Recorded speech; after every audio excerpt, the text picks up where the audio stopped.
Chair Ving. Here. Let's go ahead and next we're going to take the Pledge of Allegiance. Everyone. Sorry, please. I just joined. If somebody can account for that. Let's Okay, we just did roll. So Commissioner Hardy, Present. Thank you. Sorry. thank you. No, not a problem. All right, next we're going to go ahead and do the Pledge of Allegiance. Everyone, please stand. Ready? Begin. I pledge allegiance to the flag of the United States of America.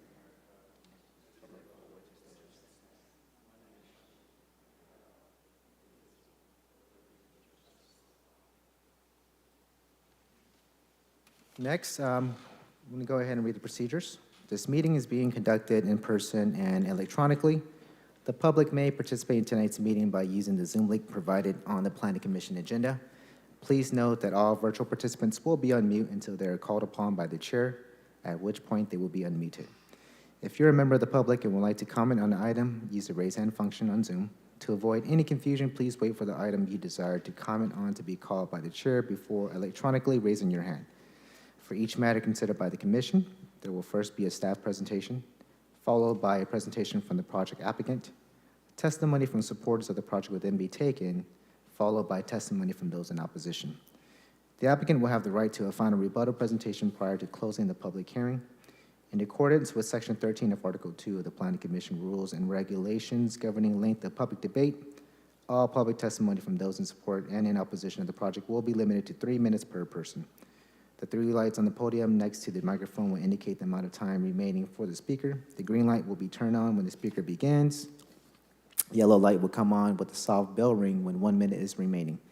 The speaker should be completing the testimony by the time the red light comes on with the signal final bell indicating time has expired. All in-person public testimony must be presented to the commission at the podium. Any testimony that references race, religion, ethnicity, economic status, national origin, or any other classification protected under state or federal law in a derogatory manner shall be deemed irrelevant and would not be considered by the commission in making its land use determinations. If you challenge these land use matters in court, you may be limited to raising only those issues you or someone else raised in oral or written testimony or before the close of the hearing. Next, we're going to have agenda approval. Are there any changes to the agenda? Good evening, Chair Vang, members of the Planning Commission, Israel Trejo, Planning and Development Department. There are no changes to the agenda. Thank you. Thank you, sir. Do any commissioners have any changes to the agenda? I see none. Is there a motion to approve the agenda? I make a motion to approve the agenda. Second.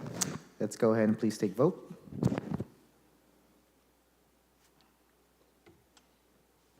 Commissioner Fuentes, Yes. Commissioner Wagner, Yes. Commissioner Hardy, Yes. Thank you. Commissioner Bray, Yes. Chair Ving. Yes, motion passes. Next, do we have any reports by commissioners? I see none. We're going to move to new matters. Under new matters, we have ID 221486. It's consideration of development permit, plan development application number P2105557. Please have, can we have staff present?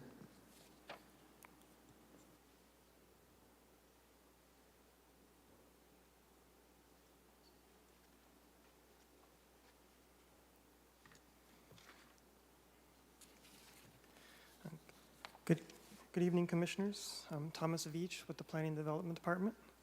And tonight, the item for consideration is development permit, plan development application P21-0557, and the related environmental assessment.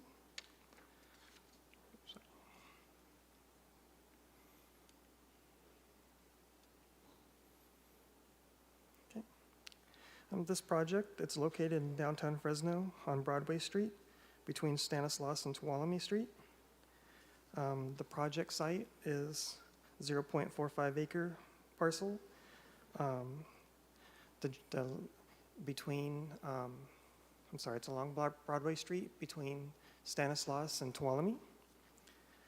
And the surrounding area of the parcel is characterized by a mix of existing uses. To the north and east is the outdoor play yard and then the building for the Kepler Neighborhood School. To the south is the Mayflower Loft apartment buildings. To the west, there is existing commercial and industrial buildings. Okay. An existing shared alley, which runs between North and South Calaveras and Stanislaus Streets, is located to the rear of the subject property. Due to the grade separation on Stanislaus and Tuolumne, the one-way alley that is accessed on each street. The entrance runs parallel to Tuolumne and then exits again back on each street on Stanislaus Street.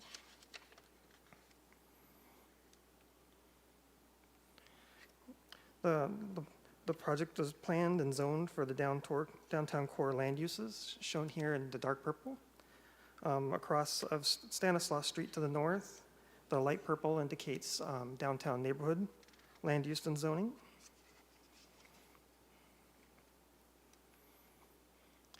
The application, it consists of two components: a development permit, which is proposing the physical development of a 37-unit apartment complex, and then the planned development application, which is requesting the modified development standards. The project is shown here is the site plan, and as indicated, the project is composed of 37 housing units that are spread across two buildings, a 3-story building to the front of the property, and then a 2-story building towards the back. The project will compose of 31 studio apartments, 3 loft apartments, 3 2-story townhomes. 6 of those units have direct access to Broadway Street, and then the remaining units are accessed through a grand entrance, which is also along Broadway. Some amenities that are included in the project include a courtyard, a shared courtyard, laundry services, recreational facilities. The project also proposes 1 trash enclosure and then 7 on-site parking stalls, which will be accessed through the alley.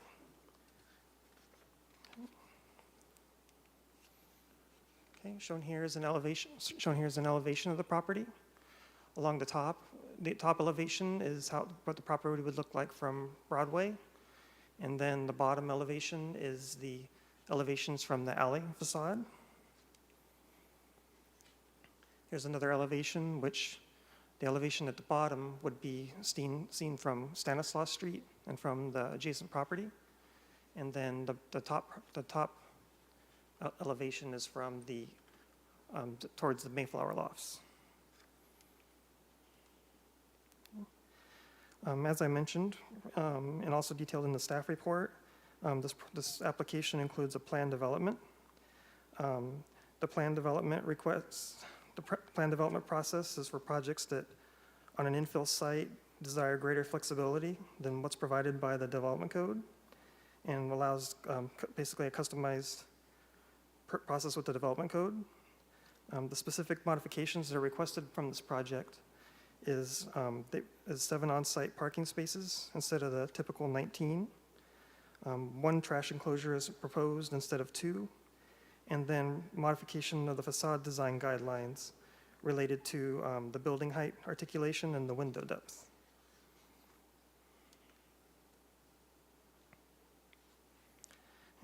On April 27th, 2022, the project was reviewed and recommended approval from the Council District 3 Project Review Committee.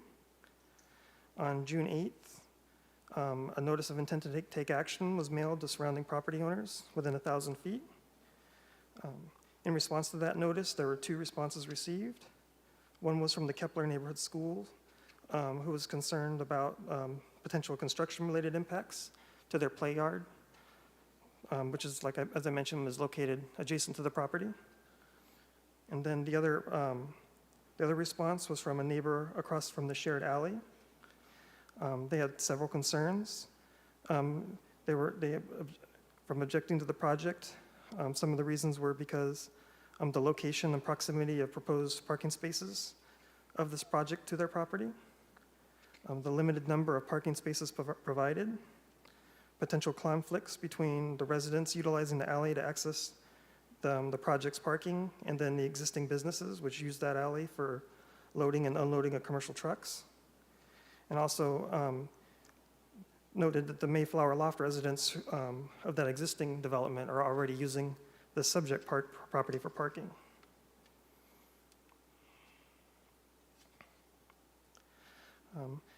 Analyzing the concerns that were raised through that public notice period.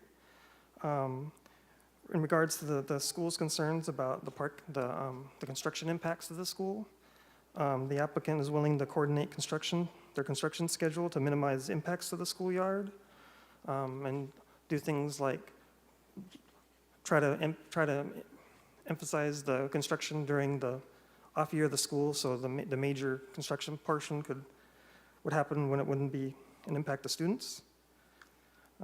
In regards to the alley impacts, reducing the number of parking stalls will result in a reduction, like an overall reduction in the utilization of the alley. These 7 parking stalls that are proposed, they are going to be leased to specific tenants. They're not general spaces that all 37 units have access to. It's only the people that specifically lease them. A discretionary condition was added to the conditions of approval to where to note that in these tenants' lease agreements, they'd be provided notice that indicates that this alley is a shared alley, and these stalls might be temporarily inaccessible at times. The project is subject to the municipal code, and specifically the section on the right to downtown operations, which outlines several provisions of the issues of like traffic, noise, construction. These are typical activities that can happen downtown, and basically that these impacts are expected, and that they be expected. It's also subject to the section of the municipal code that there's already specific requirements for parking in alleys. Section 1013 specifies that loading and unloading of people or materials is allowed in an alley, but parking isn't. However, and then also 10 feet of space must be maintained in an alley at all times, and no driveways can be blocked.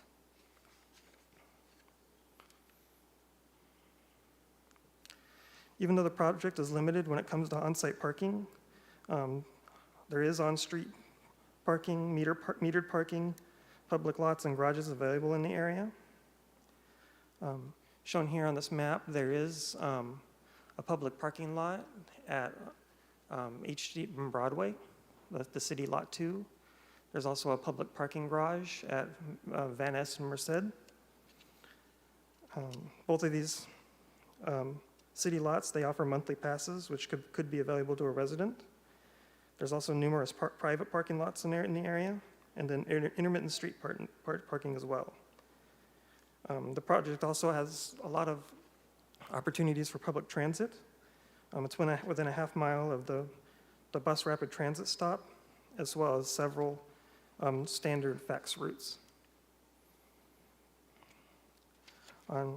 As previously mentioned, the concerns were analyzed, and the required findings, which are included in the staff report, were made to approve the project, and also including the environmental finding. And so the project was approved on August 16th.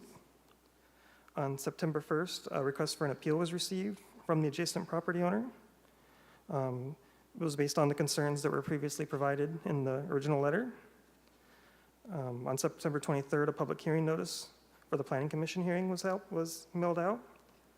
And then yesterday, on October 4th, an additional letter was provided from the appellant, again reiterating concerns that were previously addressed in the staff report and through the original approval. They did raise claims that the project was incompatible with CEQA, but the project, as identified in the approval, the project was exempt from CEQA, and parking availability is not a direct threshold from the CEQA review.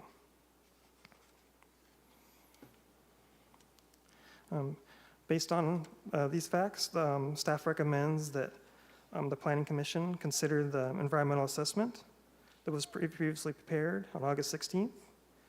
And then staff recommends denying the appeal and upholding the original action to approve the project. It's subject to the conditions of approval that were originally provided. And again, I'd have, here's a vicinity map again. And in red, I showed the alley, how it would be accessed, because again, there's grade separations on Tuolumne and Stanislaus, so therefore it's not like a straight shot alley. It gets access through H Street. I'm available for any questions that you may have. Thank you. Question, in regards to the activity that's occurring in the alleyway, whether it's parking or unloading, who's responsible for that management? It's a shared alley, so I mean, if there's any violations of the municipal code, then it would be a code enforcement issue. Okay. Do we have any questions from the commission? Can you provide a little bit more information on the available parking around the area? Mm-hmm. I can go ahead and I can click back to the slide.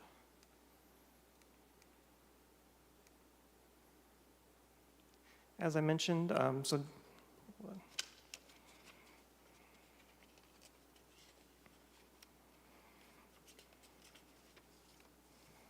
So directly in front of the project on Broadway, there's on-street parking. They have a limitation from, there's 2-hour limits between the hours of 9 a.m. to 6 p.m. Those angled parking stalls run in front of the project and then farther north along Broadway. As I mentioned, there's a public parking lot at Broadway and H Street, which is a little to the south of the project. And then there's also the public parking garage that's at Merced and Van Ness. And what about the parking on Tuolumne and Fulton? Is that private or is that available for overnight parking? I would have to look into that. I'm not quite sure.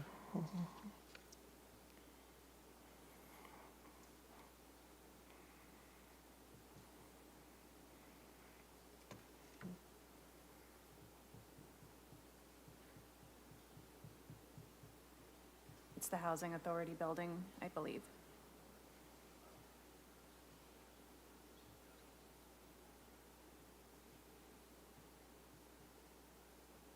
That parking lot is a private parking lot. Thank you.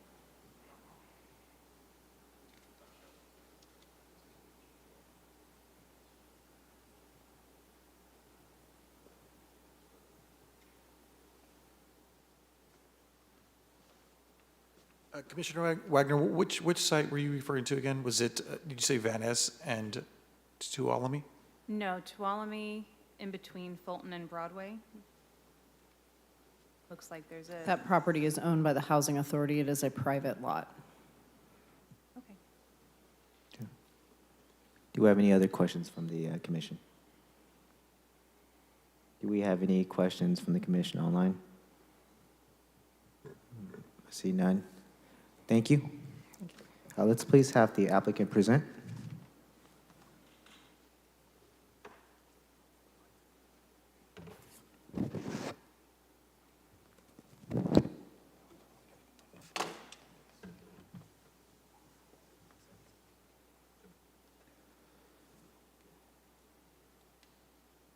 Good evening, Commissioners.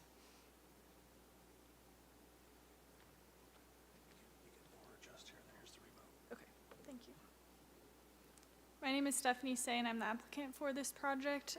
This presentation that we've prepared is basically kind of similar to what our planner Thomas has prepared, but emphasizing some of the superior design elements that we have outlined in some of our previous documentation and just clarifying some of the codified alley use as well as parking, kind of expanding on what Thomas already discussed.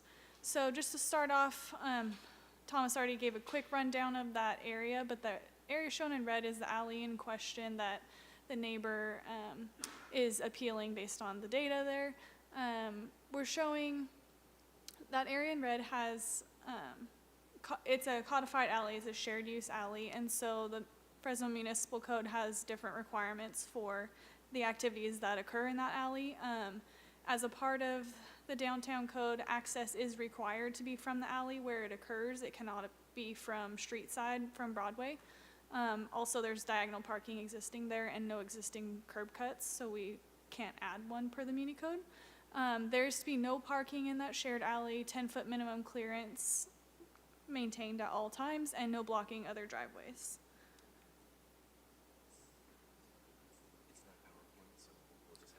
Oh, sorry. You can go to the next one. So part of the reason that this project went through the PD plan development process was to request some modifications to the prescriptive nature of the downtown development code. Some of those concessions include parking as well as a few facade modifications.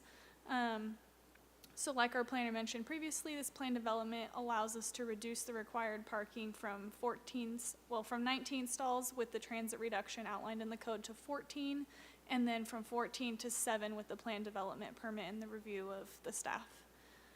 By doing this, we feel like we have actually helped alleviate some of the concerns that the neighbor has brought up by reducing the demand on that alley.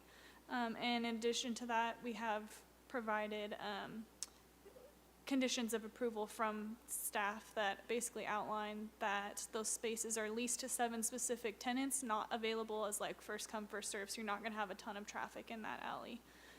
We also have that right to downtown operations, which helps clarify to those residents that there may be loading and unloading due to the shared nature of that alley at some portions of the day. You go to the next. Kind of just along those same lines, tenants choose downtown living. It's not something that's forced on anyone, and so people understand when they lease these spaces or when they rent these apartments that comes with pros and cons. Pros being closer to amenities, existing infrastructure, public transit, things like that, but it also comes with reduced open space and reduced parking typically, and so that's something that we've tried to offset with other amenities provided on the property. Go to the next one. So this is kind of repeating some of the same information, but I actually did clarify last week some of the available parking permits in the lots that our planner had researched previously. So you can see our site is in the blue up there on kind of the top middle. There's 30 diagonal stalls along Broadway, 4 parallel stalls. I believe all of those are those 2-hour limits between 9 and 6, but again, you could still park overnight there as a resident if needed. There's also the CVS lot, which has, all those purple lots actually are public lots owned or operated by Ace Parking. And so I inquired with them about the available permits for each of those lots just to make sure that they're not at capacity. So that CVS lot at the top near Tuolumne and Van Ness has 15, I think, I can't read from that far, 15 spots available. Lot 2 on Broadway and H Street has 30 in the lot 2 and then 30 in the kidney lot, and then just south of there there's 55 additional stalls in a lot, and then 50 just kind of southeast of there in a parking garage as well. So there's plenty of parking within that quarter-mile radius like our planner had mentioned. Next. Another concern that the neighbor brought up in the appeal process was that the lot is currently used for parking by the Mayflower residents. That is not a permitted use. It's not striped as a parking lot. It's not something that the property owner has agreed to by any means. It's just something that's been happening since it's a vacant lot, and that will cease to happen as we develop the project.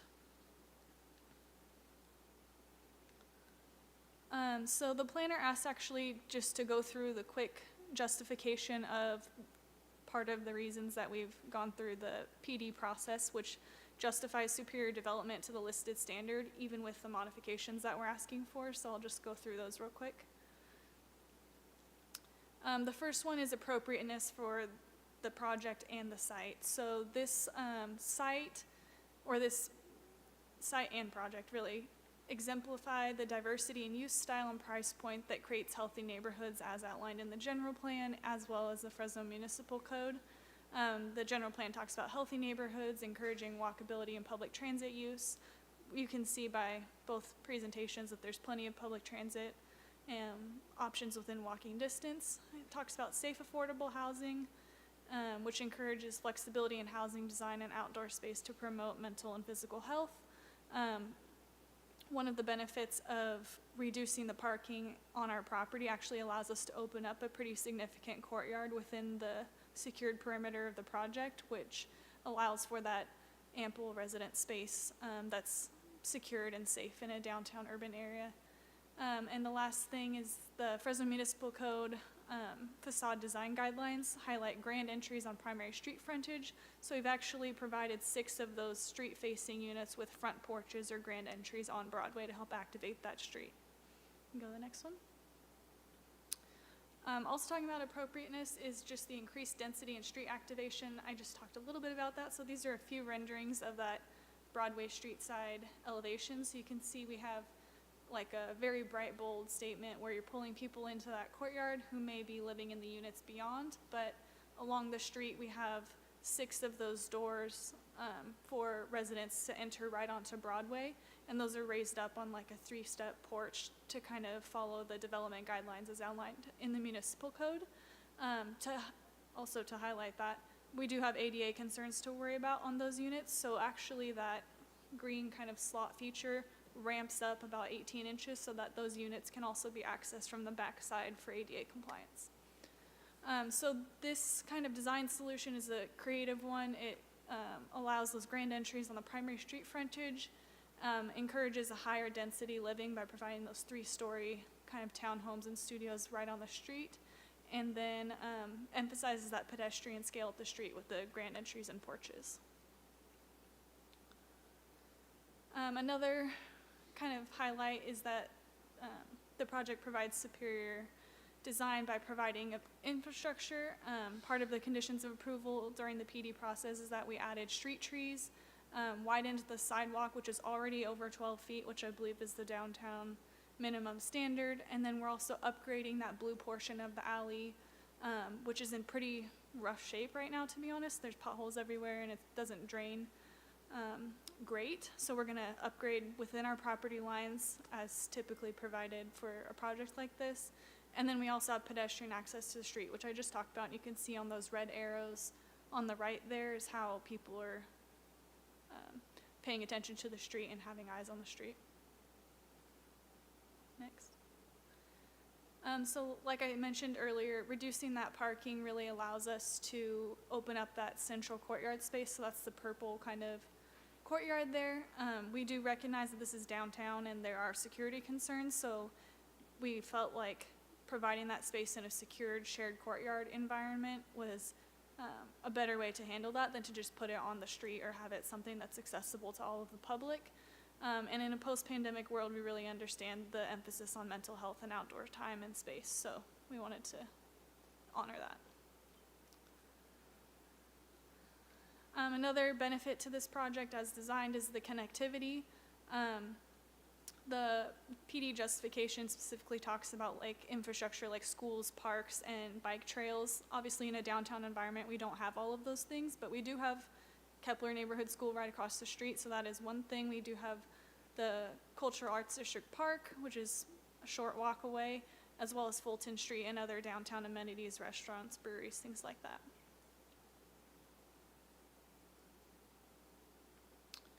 This project is also very compatible with its surroundings. We're not proposing anything that's out of context for the site and the project scale-wise or use-wise. So the Cultural Arts District already has concentrated housing. You can see those 4 pictures on the bottom are projects within a quarter mile or so of us, which actually provide mostly 1, 2, and 3 bedroom units. So this project actually is unique in that it provides studio housing units, which provide a lower price point for people to get into the rental market and kind of fill a gap in the housing market that exists with what we have already.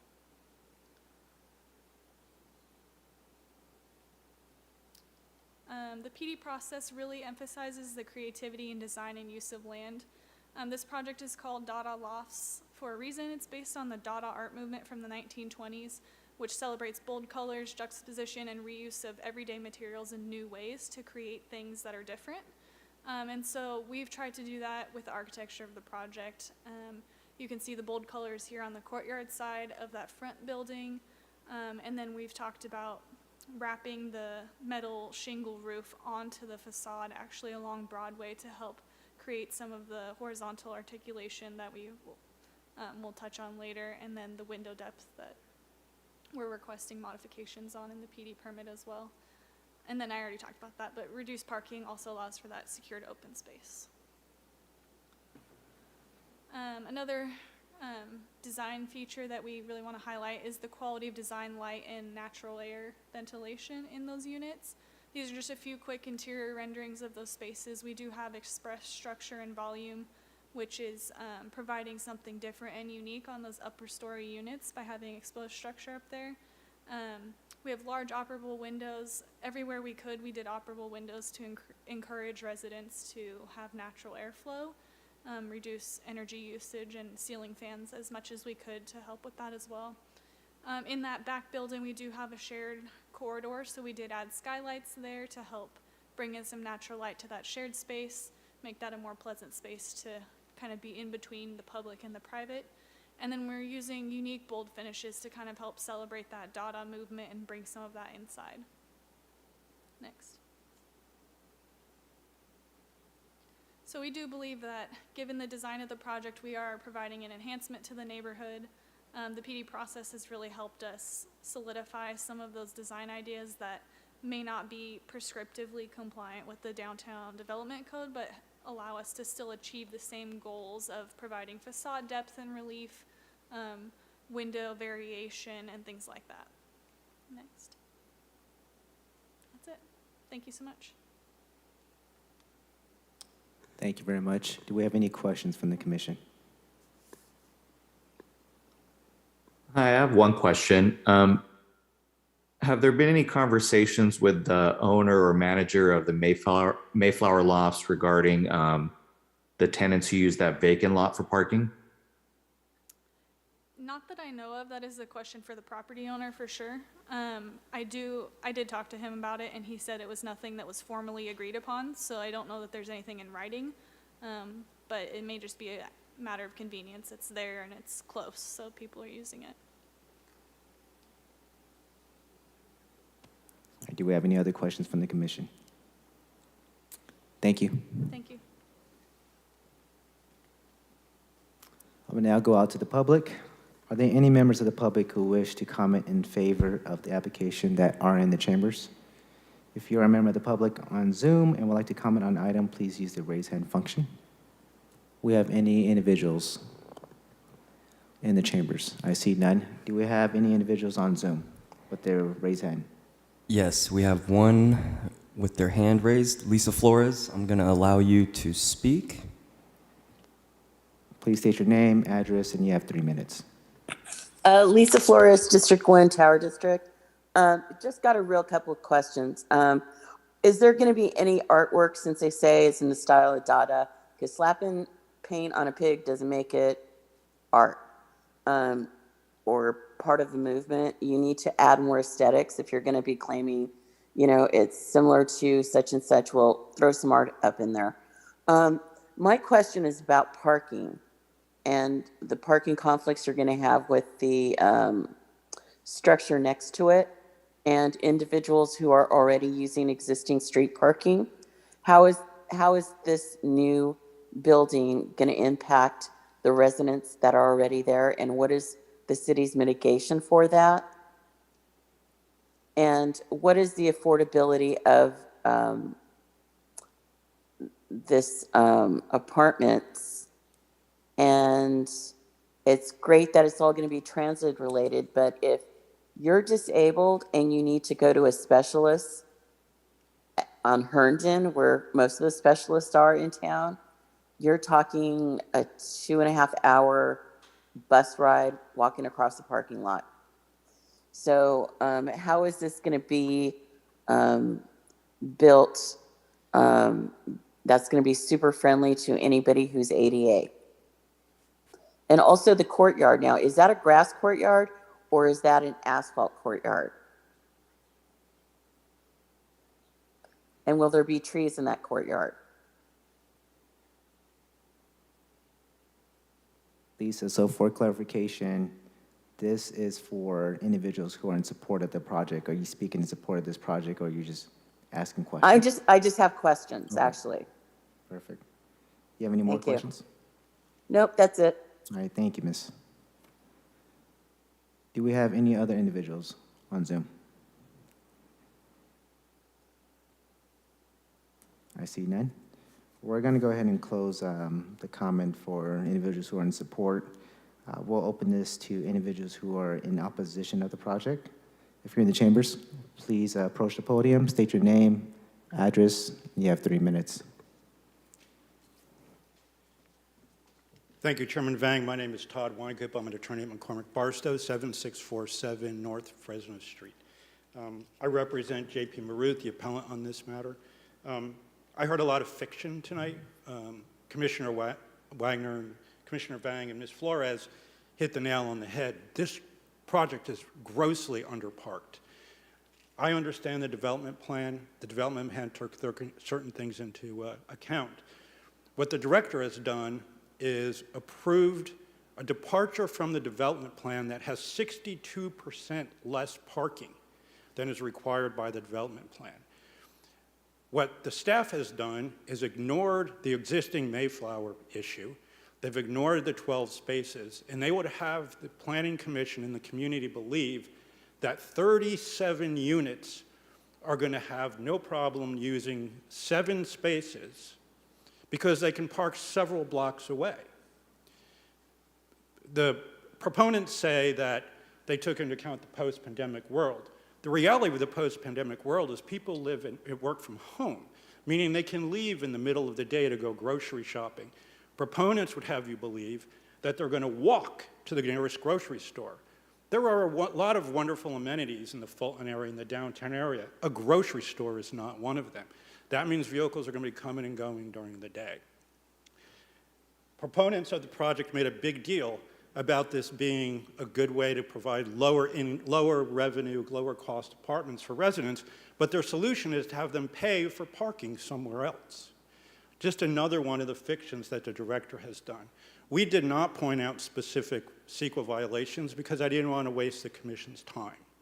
The reality is that this is not an appropriate project given the deviation and the departure that the director has allowed, because it clearly has impacts. And one of the things required under CEQA is not only the impact of the specific project, but the cumulative projects.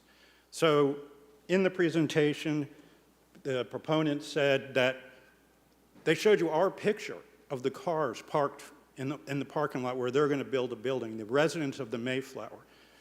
And they said, that's prohibited parking. So why are they parking there? Because they're not using the same public spaces that the director and the planning staff and proponents rely on. They're parking there because there's an open space. So the problem in the parking in the alley is not just the 7 spaces in the other 37 residents that they're ignoring, it's where you're going to displace the parking for the residents of the Mayflower that are illegally using the empty lot. Commissioner Van, you asked about management. The reality, the answer to your question is nobody. Nobody's going to manage that. Mr. Merritt's going to have trucks coming in the day, cars are going to be trying to come and go.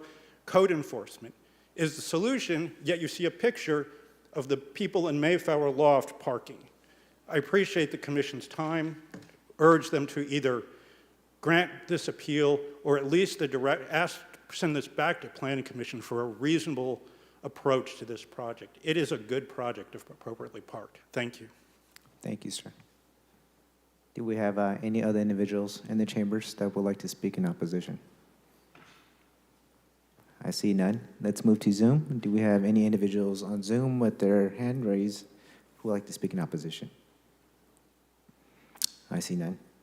We'll go ahead and close public comments. Applicant, may you please approach the podium and answer these questions that were brought by the public, please.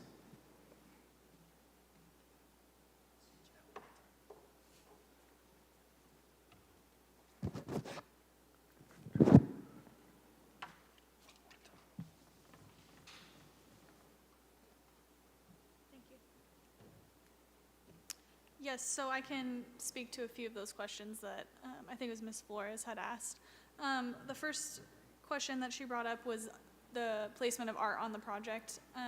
If you go back to the elevations that Thomas had showed previously, basically on the front building on the north and the south sides, we have basically property walls on the property lines, which per the California Building Code is not allowed to have any building openings. So we're actually taking advantage of that by providing murals on both sides of that project, on the north side and the south side. And because of the nature of that north property facing Kepler schools, we realized that sometimes murals are not child friendly. So we thought, what a great way to get Kepler students involved in that, actually to help create the mural for that north side. So it's something that they see every day and they're proud of, and they can help add to the benefit of the community. Let's, I want to make sure that the individuals on Zoom are able to see the, Okay. that slide that you mentioned.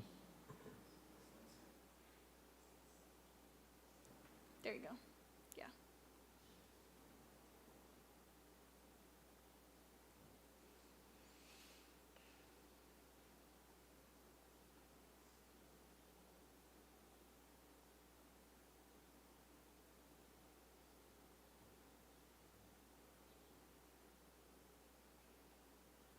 There we go. So on that top elevation, that's the view from the Mayflower side to the south. So that diagonal kind of striped side of that front building would be where the mural would go on that side. And then the two-story section on the bottom left there would be the Kepler facing mural, which could be designed by students as well.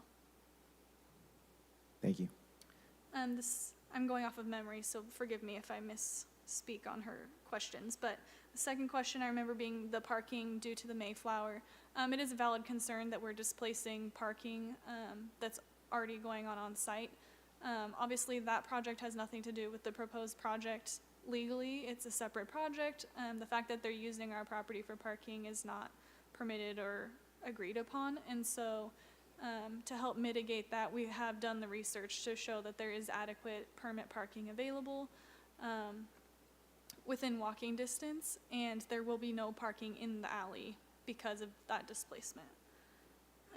To address the ADA concerns, yes, we do understand. Like, we want to provide equitable access to every resident who may want to rent this space, the parking spaces or the units within. And so obviously all the units on this property comply with the regulations set out in the California Building Code for housing accessibility. But that on-site, part of the on-site parking, the 7 stalls, includes ADA parking as well as EV charging to comply with those California state requirements. So that ADA parking stall or 2 would be reserved for residents with those needs who need vehicles to get to their appointments and things. And the last item I think she mentioned was the courtyard. It is planning to be a landscaped courtyard, so it's about 22 feet wide. So we do have carved out tree spaces. I think we have 5 trees in that courtyard that are planned, kind of sprinkled throughout that courtyard to help provide some shade and green. Along with low shrubbery, everything will be drought tolerant and compliant with MWELO guidelines as well. Did I miss anything? Ms. Flores mentioned the affordability. Oh, I'm just the architect, I'm sorry, Okay. I can't speak to that, but I did mention just the range of units provided. So we do have studio units from about 400 square feet, which would obviously be a lower price point than, say, the 2-story townhome, which is about 1,500 square feet. Thank you. Do we have any questions from the commission? Thank you, Ms.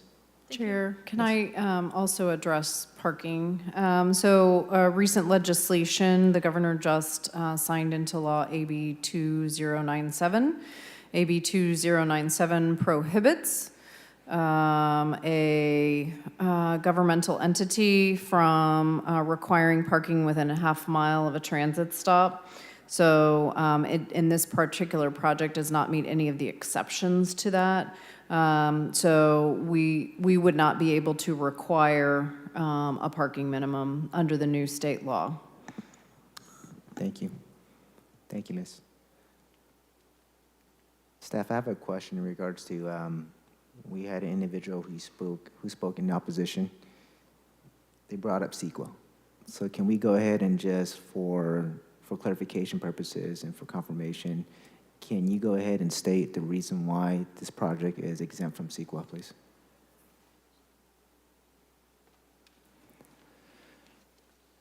Good evening, Chair Vang, Israel Trail Planning and Development Department Commissioners. So we prepared a Class 32 categorical exemption.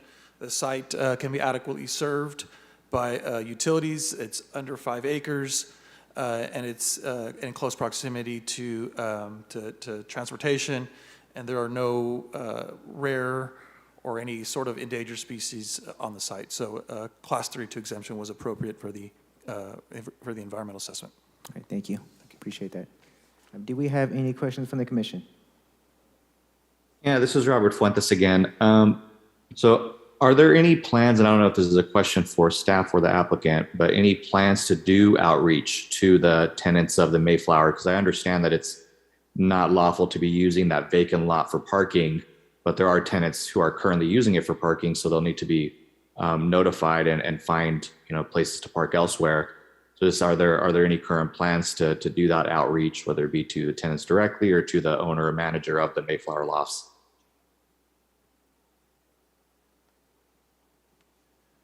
Hi, good evening. So the applicant has not had any outreach to the Mayflower. However, again, it is illegal parking. They're not allowed to park there. And, I don't know, staff does not know that exactly where those cars come from. It's possible they can come from nearby businesses. Also possible they can come from the Mayflower, but it is illegal parking. They're not allowed to park there. So when and if the site goes up, they need to find parking elsewhere. All right, so I definitely understand that.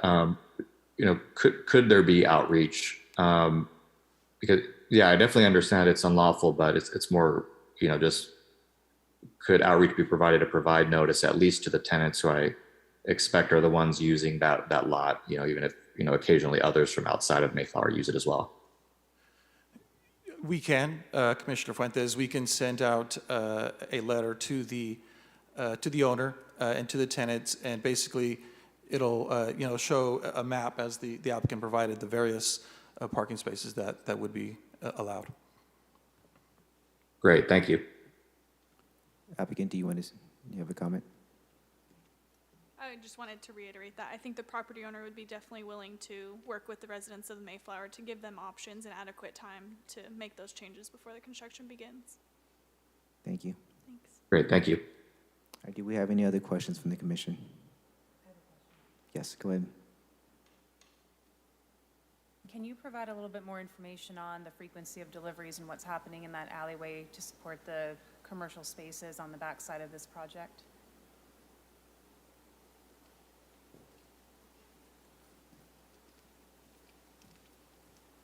I presume I'm allowed to say yes. Yeah, it is Mr. Marut's been downtown his family's been there since 1980, so he's never left downtown. He's run a number of businesses there. His commitment to downtown is certainly as strong as the developers in this case.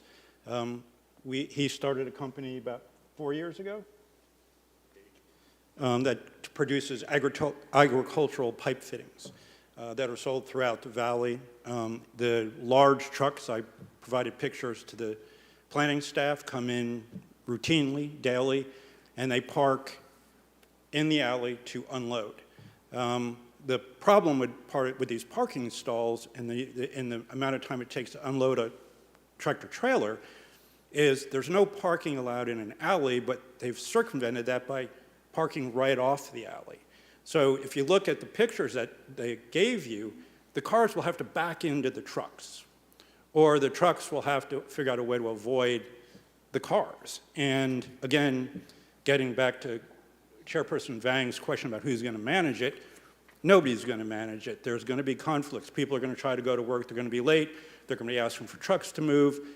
In addition to just being poor policy, the approval of this project this way is begging for a fight between residents and truck drivers and people that use this alley and have used it for a really long period of time for the industrial purpose. In my letter, I used a key phrase for lawyers, investment-backed expectations, and that's what this is going to interfere with And again, we're focusing on this fiction that because the rules say this, everything is going to be fine. You can go and talk to the residents of the Mayflower Lofts as often as you want, but why is that going to change the parking pattern they have now? Instead of parking in the lot where they're building a building, they're going to park in the alley. When people come home in the middle of the day and want to unload groceries, they're going to park in the alley. So this project is not going to reduce the amount of parking. It's going to combine the parking and these residents traveling through the one-way alley with these deliveries that occur every day at least once. And the belief that providing 7 spaces and the closeness of parking, paid parking, is the primary fiction here. And you know, there's questions asked about reaching out to the residents of the Mayflower Loft. We had a meeting with planning staff as soon as this application came in. We expressed our concerns. Mr. Marut has been paying me. We made ourselves available to talk to planning staff, to talk to the developer about this project, to try and find a way to mitigate these concerns. I reiterated that offer again when I responded to the notice of intent. No one's ever tried to talk to us, just like they never tried to talk to the Mayflower. They just decided they could steamroll it through. There's ways around this. What I see, aside from a mistake in the exemption that you asked about, particularly with this parking place, what I see is a development team that put the investment interests of the developer and this general idea of infill over the investment interests of my client. Because there are ways to work around this. I've done this before, where a city councilman actually intervened and got the parties together, and we reached a resolution on the Drew Court project, most recently up in North Fresno. So there are ways to do it. You know, they could have ground parking with more parking places right on the first floor. That would have driven up the project costs.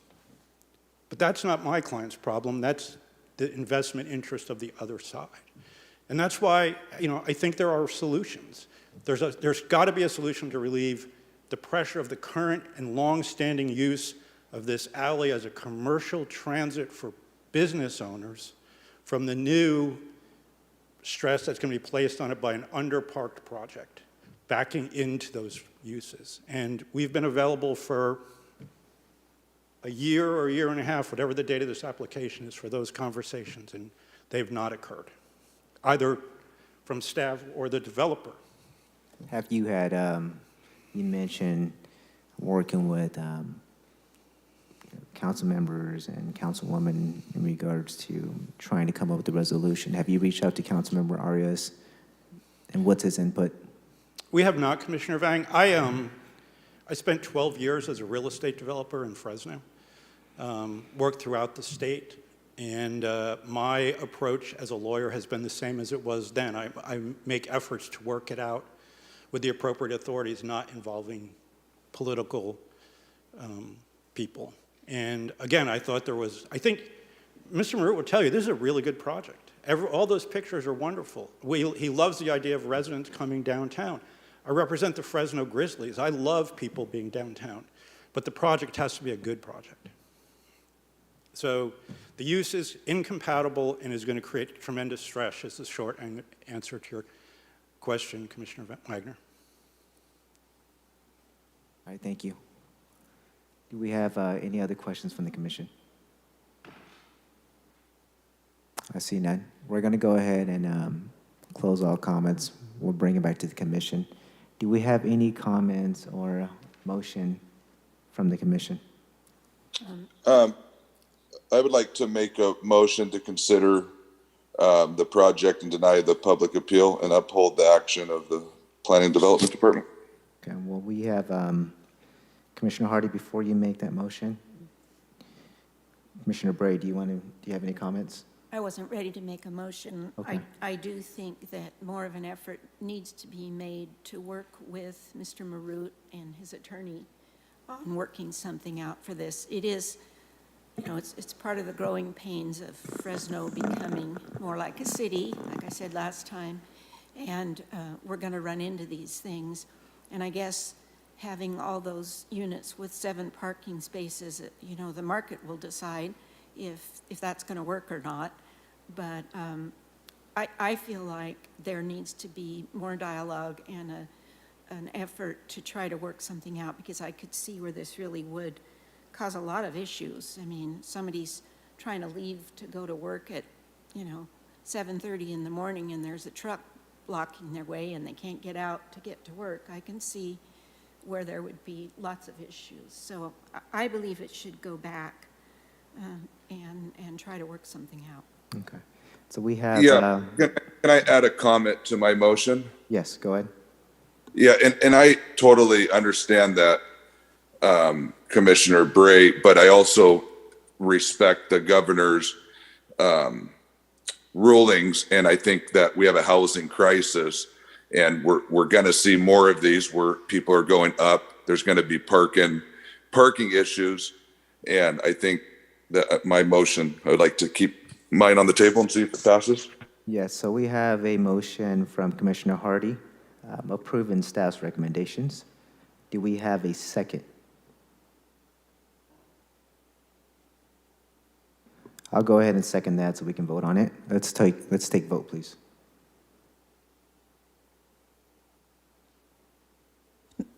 Commissioner Fuentes? Yes, and I know this isn't a part of the official motion, but I would also encourage the outreach that was discussed by the by staff and the applicant, the outreach to the Mayflower Loft tenants to let them know what parking spaces will be available once this vacant lot is taken up. But yes to the motion. Commissioner Wagner? No. Commissioner Hardy? Yes. Commissioner Bray? No. Chair Bing? Yes. We have 3 votes, 2. Motion passes.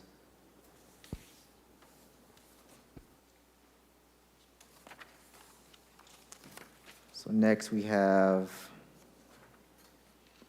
reports by secretary. Do we have any reports from the secretary?